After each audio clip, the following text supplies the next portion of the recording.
നിജർ വധത്തിൽ പ്രധാനമന്ത്രിക്ക് പങ്കുണ്ടെന്ന രീതിയിലുള്ള വാർത്ത പ്രചരിപ്പിച്ച പത്രത്തെ തള്ളി കാനഡ. കാനഡ ആസ്ഥാനമായ ഗ്ലോബ് ആൻഡ് മെയിൽ പത്രവാർത്തയാണ് കാനഡ നിഷേധിച്ചത്. വിദേശകാര്യമന്ത്രി എസ് ജയശങ്കറിനും സുരക്ഷാ ഉപദേഷ്ടാവ് അജിത് ഡോവലിനും പങ്കുണ്ടെന്ന രീതിയിലായിരുന്നു വാർത്തകൾ പ്രചരിച്ചത്. നിജറുടെ കൊലപാതകത്തിൽ ഭാരതത്തിന്റെ പ്രധാനമന്ത്രിക്കും വിദേശകാര്യമന്ത്രിക്കും ദേശീയ സുരക്ഷാ ഉപദേഷ്ടാവിനും പങ്കുണ്ടെന്ന രീതിയിലായിരുന്നു വാർത്തകൾ ചമച്ചത്. കാനഡ ആസ്ഥാനമായി പ്രവർത്തിക്കുന്ന ഗ്ലോബ് ആൻഡ് മെയിൽ എന്ന പത്രമാണ് വാസ്തവ വിരുദ്ധമായി വാർത്തകൾ പ്രചരിപ്പിച്ചത്.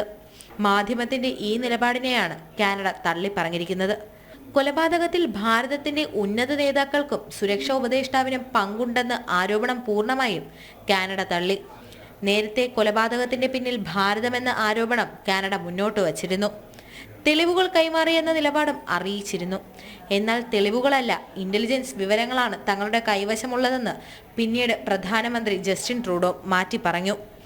സമാന നിലപാട് തന്നെയാണ് പത്രവാർത്തയുടെ കാര്യത്തിലും ആവർത്തിച്ചിരിക്കുന്നത്.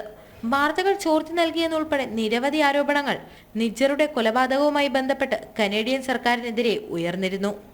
ഇന്റർനാഷണൽ ഡെസ്ക്, ജനം.